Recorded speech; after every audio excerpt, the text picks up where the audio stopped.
IVF ಮೂಲಕ 40ನೇ ವಯಸ್ಸಿನಲ್ಲಿ ಗರ್ಭಿಣಿಯಾಗಿ ಅವಳಿ ಮಕ್ಕಳಿಗೆ ಜನ್ಮ ನೀಡುವ ಖುಷಿಯಲ್ಲಿದ್ದ ನಟಿ ಭಾವಣ್ಣ ರಾಮಣ್ಣಗೆ ಆಘಾತವೂ ಆಗಿದೆ.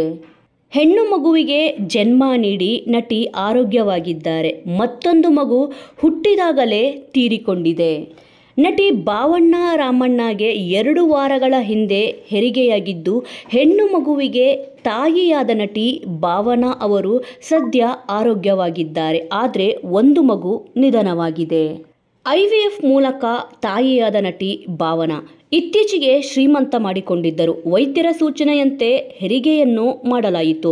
ಒಂದು ಮಗುವಿನಲ್ಲಿ 7 ತಿಂಗಳ ನಂತರ ಸಮಸ್ಯೆ ಕಾಣಿಸಿಕೊಂಡ ಕಾರಣ 8 ತಿಂಗಳಿಗೆ ಹೆರಿಗೆ ಮಾಡಲಾಯಿತು.